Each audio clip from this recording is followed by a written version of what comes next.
Bueno, comenzamos un programa más de tu canal Segmentos. Bueno, como ustedes saben, estamos ahora pues viviendo los problemas en Medio Oriente, ¿no? Problemas entre el conflicto que se ha extendido y que se ha magnificado entre Israel e Irán, ¿no? Israel ha comenzado su operación especial León Ascendente, es el nombre que le habrían puesto a la traducción al castellano, ¿no? Pero ¿cuál es el objetivo principal de esta operación? El objetivo principal es básicamente frenar el programa nuclear de Irán, en vista de que Irán está ya a punto, si no poder decir de repente que hasta ya habría alcanzado, ¿no?, a diseñar y mantener secretamente ya sus propias misiles atómicos, ¿no? Entonces, ¿qué ocurre con este programa nuclear? Que cuando ya desarrollan, digamos, bombas nucleares, las naciones ya básicamente están en una ventaja, digamos, grande para poder negociar directamente y, como quien dice, de tú a tú con los grandes, ¿no? Y con los aliados de estos también. Ustedes saben, Israel es el aliado más próximo que tiene Occidente en Oriente Medio, ¿no? Entonces, esta, digamos, operación especial que ha lanzado Israel es básicamente para la subsistencia de Israel. Eso es lo que manifiesta Benjamín Netanyahu, ¿no? Netanyahu ha manifestado básicamente que ya han sobrevivido ellos al holocausto nazi y que no desean sobrevivir a otro holocausto, al holocausto iraní. Si llega a alcanzar la tecnología nuclear para poder detonar ojivas nucleares puestas en misiles balísticos que ya tiene Irán, que ya los posee, ¿no? Porque hemos visto ya los ataques del enjambre de drones, de misiles balísticos y misiles de crucero que tiene Irán y que han llegado y han prácticamente, digamos, sobrepasado las defensas israelíes. Entonces fácilmente también va a llegar misiles atómicos y con esto destruir básicamente la nación de Israel. Esto es lo que previene Benjamín Netanyahu. Por eso que Benjamín Netanyahu prácticamente ha pateado el tablero, ¿no?, de las negociaciones entre Estados Unidos e Irán, que se iban a celebrar este domingo 15 de junio de 2025, ¿no? Pero esta operación especial básicamente ha sido dirigida a destruir las instalaciones de enriquecimiento de uranio, ¿no?, los laboratorios y las bases de los, digamos, de las plataformas industriales dedicadas a el uso de uranio para fines militares, ¿no? Estas fábricas e industrias balísticas que tiene Irán en todo su territorio las ha ido, digamos, potenciando a nivel de la historia, a través del tiempo, pero básicamente a partir de 1979, ¿no? Bueno, entonces, este ataque israelí es básicamente para eliminar el programa nuclear iraní, ¿no?, en forma permanente, o tal vez para ralentizarlo, para, digamos, detenerlo, para, digamos, hacer de repente ganar más tiempo, ¿no? Porque el conflicto, bueno, como ustedes saben, ya han visto los videos anteriores que he enviado, donde yo les explico el origen o los orígenes de estas contiendas, ¿no?, entre el mundo musulmán y el judío, ¿no? Y hemos visto los videos anteriores en donde también narramos cómo Israel se enfrasca en una guerra con Irán, ¿no es cierto? Bueno, ya les estoy pasando las imágenes de esos videos anteriores para que usted las pueda revisar, y de los ataques y contraataques que tuvieron entre ellos el año pasado. Ya, digamos, los conflictos directos que han tenido, en vista de que no habían tenido conflictos directos anteriormente. Entonces ahora ya se fueron al conflicto directamente, ¿no? Entonces, se dice de parte del mundo islámico que Israel pues tiene, digamos, unas ansias, unos apetitos por apoderarse de las tierras de los palestinos, ¿no?, la tierra de árabes, en Oriente Medio, quiere crecer más de lo que ya creció, ¿no? Quiere expandirse las ambiciones sionistas de Israel. Se acusa de todo tipo de, digamos, situaciones, tanto como para Israel como para Irán, ¿verdad? Entonces, usando estos pretextos de la seguridad de Israel y a la vez también la seguridad mundial. ¿Por qué? Al hacer a Irán una nación atómica, desestabiliza toda la región. Israel también es una nación atómica, recuerde usted, pero al tener Israel e Irán misiles atómicos, entonces el tratamiento sería diferente.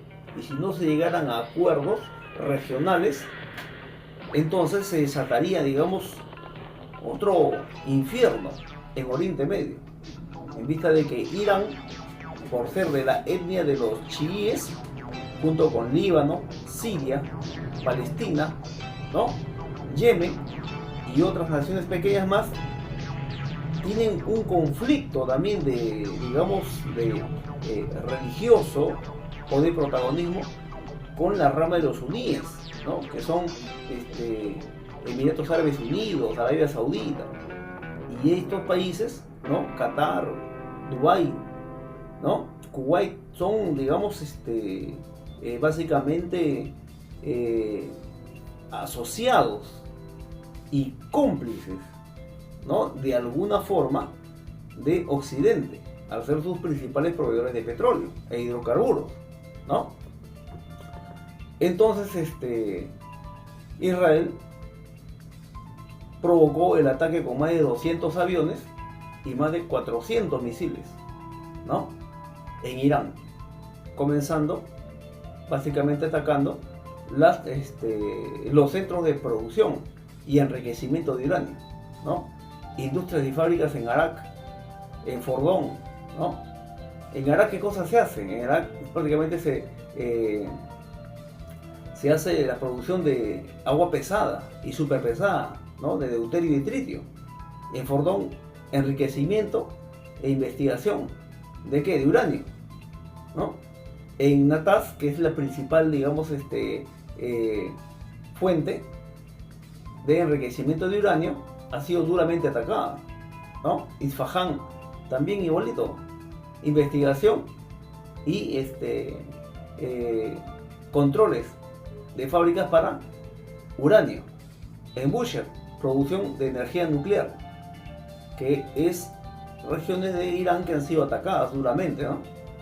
Entonces, la ONU acusa también por medio de por medio del Tratado Internacional de No Proliferación de Armas Nucleares, de que Irán no ha estado cumpliendo con los acuerdos que se habían, digamos, acordado, ¿no?, para las revisiones y las inspecciones de sus centros de producción de uranio. Entonces, este ataque de Israel ha sido milimétricamente, digamos, referido a esta zona de producción de uranio, ¿no?, enriquecimiento, investigación de toda esta cadena de suministro para armas nucleares, para misiles, para uso militar, ¿no?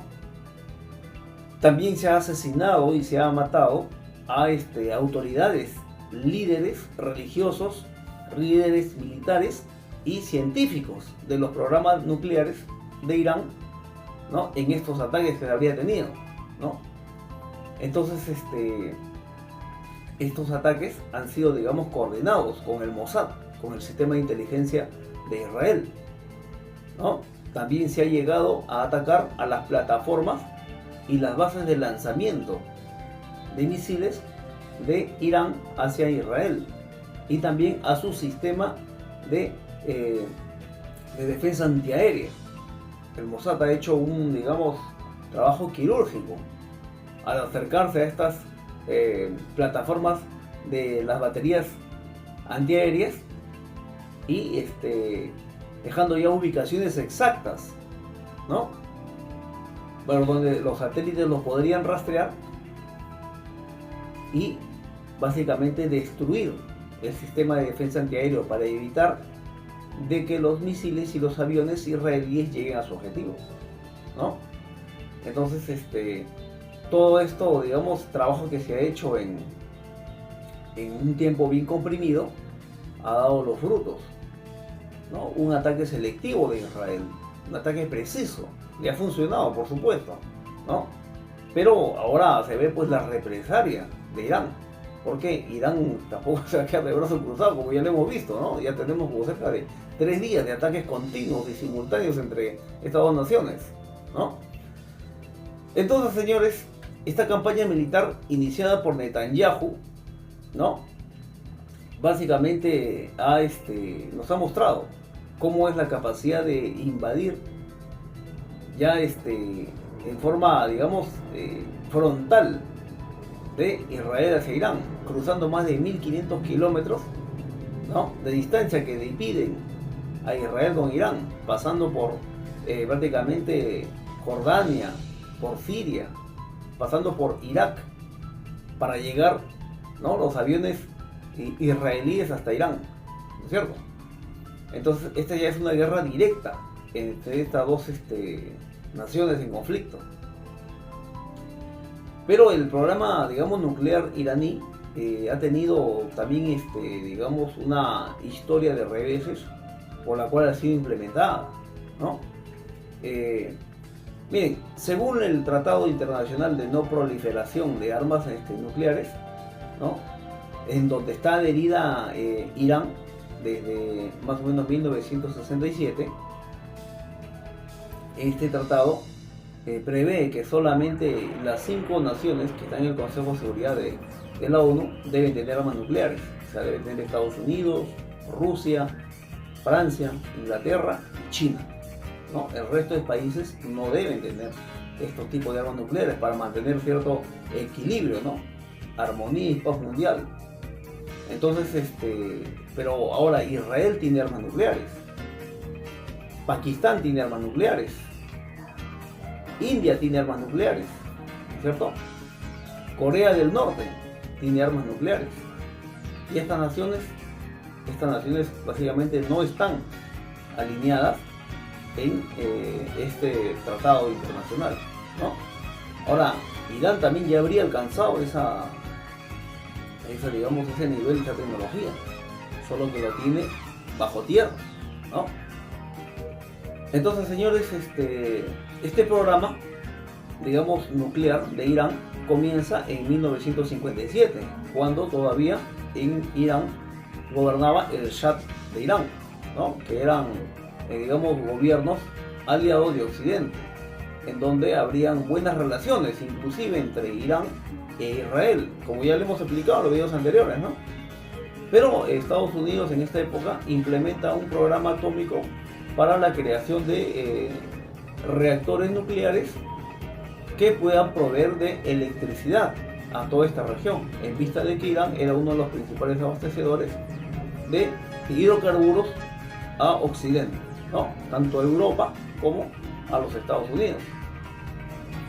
El Shah de Persia, Mohammad Reza Pahlavi, ¿no?, en esa época gobernaba, pero él llega a este acuerdo con el presidente Eisenhower de Estados Unidos en esos años, ¿no?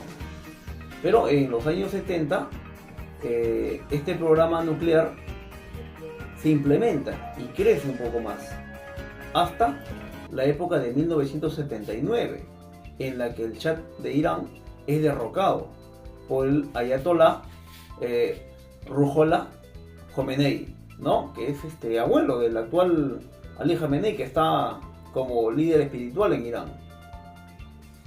Y lo hace por una serie pues de situaciones sociales, básicamente económicas, que se vivían en esa época en Irán, ¿no?, aduciendo digamos, la parte revolucionaria de que estos tratados que tenían entre Occidente e Irán amenazaban la estabilidad, la economía, la cultura, ¿no?, las tradiciones iraníes. También entre esos pretextos pues se cruza diversos, digamos, problemas y conflictos internos entre los partidos políticos, los partidos religiosos y espirituales que habían dentro de Irán, ¿no? Un buen caldo de cultivo para que se produzca esta revolución islámica dentro de Irán. Y como vemos, en esa época el Shah de Persia fue prácticamente derrocado, expulsado de Irán, ¿no? Entonces, este líder nuevo que ingresa a Irán nacionaliza todas las industrias de hidrocarburos de Irán, ¿no? Industria, todas las, digamos, las empresas privadas, ¿no? Expulsa a los occidentales, aumenta el precio del petróleo y hace una serie de cambios en beneficio de Irán. Pero tienen que ellos verificar de que este tipo de acciones no creen consecuencias mayores, que fue lo que ocurrió. Entonces se expusieron básicamente a sanciones, a embargos por parte de los países occidentales, en vista de que se había atacado directamente a las industrias occidentales, ¿no? Al no llegarse a un acuerdo entre el nuevo régimen de Irán con Occidente, comienzan las tensiones. Y siempre cuando comienzan las tensiones, también entran los aliados a tallar, ¿no? Los aliados de un bando con los aliados del otro bando, ¿no? Y entonces prácticamente, digamos, se cierran las relaciones diplomáticas, comerciales, económicas, políticas con Occidente.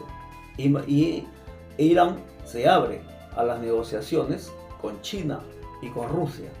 Se pasa al otro bando, ¿no? Entonces esta situación escala y hace inestable a Irán, a esta región, por lo que en 1980 se declara una guerra, un conflicto entre Irak e Irán, ¿no? Usando como punta de lanza Irak, se utiliza a Irak para que invada Irán y comienza un conflicto entre estas dos naciones por supuestos motivos, ¿no?, regionales entre estos dos países, en vista de que Irak era de mayoría etnia suní e Irán, ¿no?, chií, como ya lo hemos visto.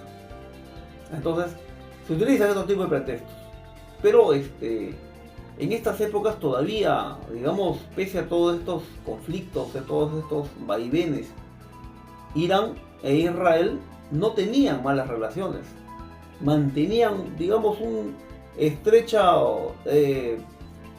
separación, ¿no? No era muy, digamos, álgido, no había crecido todavía los problemas regionales entre estas dos naciones, aunque mantenían su diferencia, en vista de que Irán apoyaba la causa palestina, ¿no? Pero mantenían cierta diplomacia entre ellos. Entonces, con este tipo, digamos, de guerra, que dura 8 años entre Irak e Irán, se llega finalmente a casi un empate técnico, pero con más pérdidas para Irán, ¿no? Irán se siente, digamos, traicionado por alguno de sus vecinos, en vista de que no apoyaron directamente como ellos hubiesen esperado. Pero entonces Irán se cierra más en este asunto y implementa su programa nuclear y atómico, porque comprende que es de repente la única forma en cómo pueda salir de estos problemas y que en el futuro se iban a agudizar. Y con la innovación de la tecnología nuclear en sus capacidades militares y balísticas podría, ¿no?, detener todos estos ataques hacia el pueblo iraní. Bueno, entonces, para estas épocas el programa nuclear de Irán es impulsado por China y básicamente Irán se cierra ya a las digamos, inspecciones y revisiones del Tratado de No Proliferación de Armas Nucleares, ¿no?, cerrando sus laboratorios, cerrando sus bases, cerrando sus plataformas, cerrando todas sus instalaciones que ya hemos comentado, ¿no? Entonces, ¿qué ocurre, no? Que el enriquecimiento de uranio es uno de, digamos, de los factores que ha detonado esta guerra entre Irán e Israel actualmente, ¿no? Ustedes saben, el uranio en forma natural tiene un 0.7% de enriquecimiento o de pureza, ¿no? El uranio 235 del 4 al 5% sirve para pequeñas reacciones en reactores nucleares que te va a servir para electrificar, ¿no? Para generar corriente eléctrica. Y cuando tú enriqueces uranio hasta el 60%, lo puedes usar en usos médicos, usos industriales y navales, ¿no? Recuerde usted que los submarinos y los barcos atómicos funcionan con motores a base de fisión nuclear, ¿no es cierto?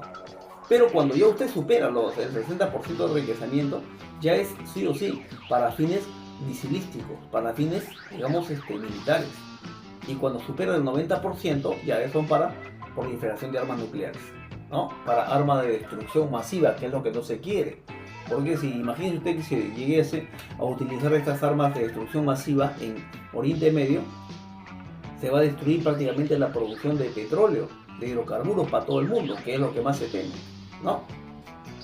Entonces, en las revisiones posteriores que han habido de la Organización de las Naciones Unidas, mediante este organismo de no proliferación de armas nucleares, se encuentra de que Irán había estado violando los acuerdos, que Irán había estado enriqueciendo uranio más de la cantidad permitida y más del porcentaje de pureza, que es lo que se ha estado temiendo, ¿no?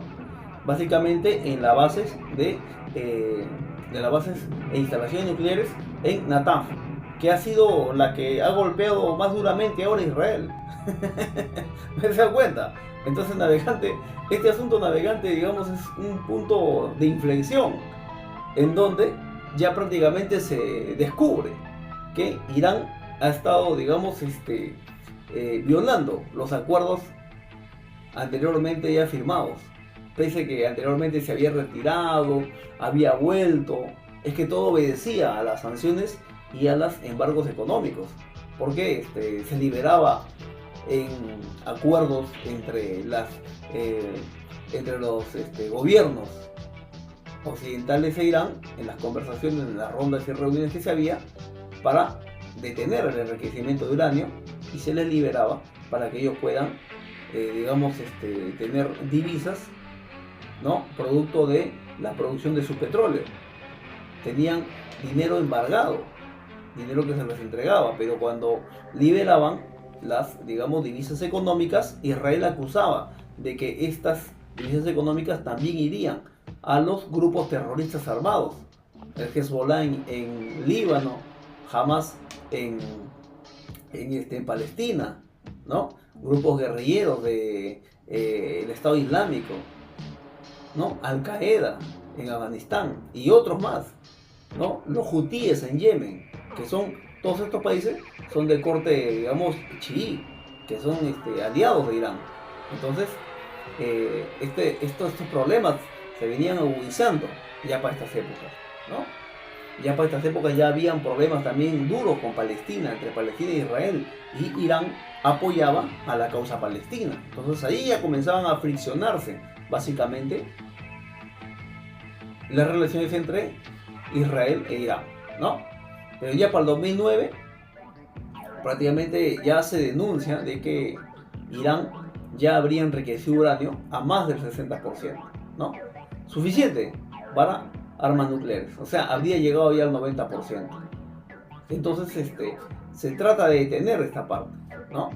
Entonces, pero de ahí en adelante ya Irán prácticamente ya no acepta las revisiones de los organismos internacionales que revisan, ¿no? Las instalaciones nucleares.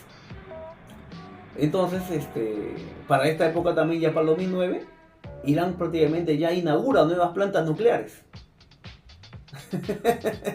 ¿Se dan cuenta? O sea, aumenta su producción y aumenta también sus instalaciones de enriquecimiento de uranio. Y comienza una carrera armamentística, pero digamos, sin control, en vista de que tiene que prepararse para una guerra santa, ¿no? Nuevamente, que se va a desatar en Oriente Medio. Entonces, ese es el asunto, navegantes. Para el 2012 hay embargo de petróleo, ¿no? Embargo petrolero a toda la producción de hidrocarburos en Irán. se le detienen y se le decomisan todas sus divisas y sus reservas internacionales. Para el 2015 hay negociaciones nuevamente en la que Irán acepta las revisiones y acepta detener su programa nuclear, ¿no?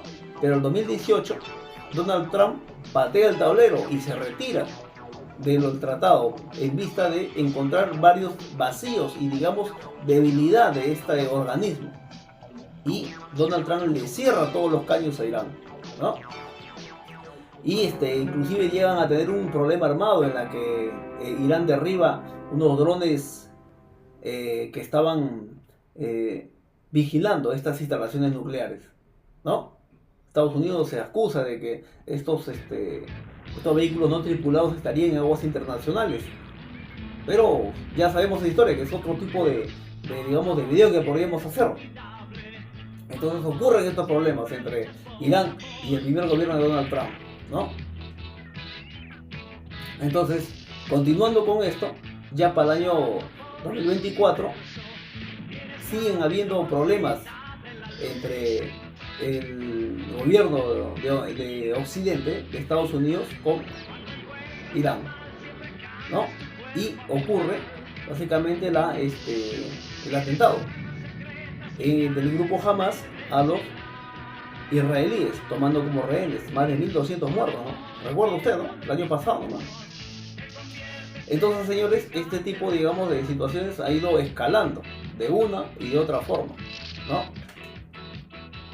El 7 de octubre del 2023 ocurrió digamos, ataque, ¿no?, a Israel, en la que el grupo armado de Hamas ingresa a Israel. Y este grupo armado, Hamas, así como el Hezbollah y así como los hutíes, Israel acusa de que son financiados económicamente por Irán.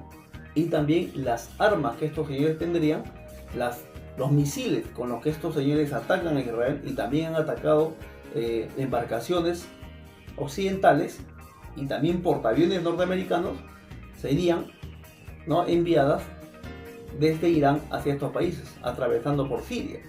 Pero ya Siria ha sido, digamos, ha caído Siria, ¿no? Se derrocó a Bashar al-Assad. Habría habido complicaciones en el abastecimiento de todo este tipo de material bélico. Entonces, problemas en Oriente Medio. Pero sabemos la importancia de Irán, en vista de que Irán es la cuarta reserva mundial de petróleo, ¿no? El segundo, digamos, que tiene más reservas de gas natural.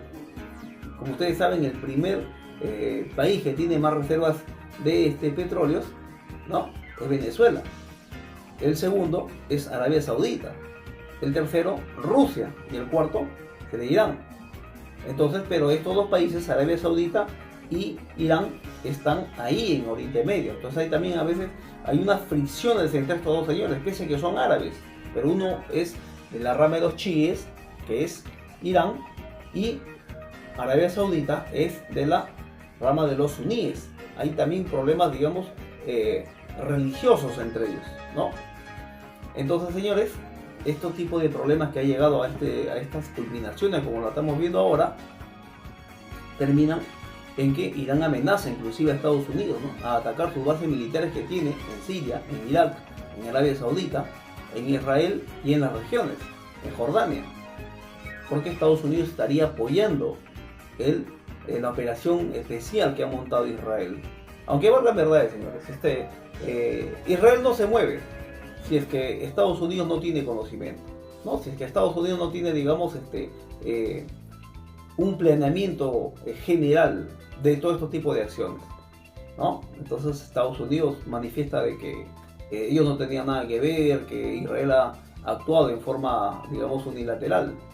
Pero también el mismo Donald Trump, el nuevo presidente, sale a hablar también en otros momentos de que todo había sido planeado, que todo había sido estudiado milimétricamente, ¿no? Entonces hay, digamos, situaciones que hacen a veces romper los acuerdos entre estas dos partes que estaban negociando, ¿no? El 15 de junio iba a haber una reunión entre Irán y Estados Unidos para ver nuevamente la situación esta de su programa nuclear, en la que se iba a tratar de detener pero Netanyahu ha decidido mejor tomar al toro por las astas, atacar las instalaciones nucleares. ¿De qué me sirve que, digamos, momentáneamente pare la producción de las instalaciones nucleares, ¿no? Y secretamente sigan enriqueciendo uranio y de repente armando los misiles nucleares, que eso es lo que más teme Israel?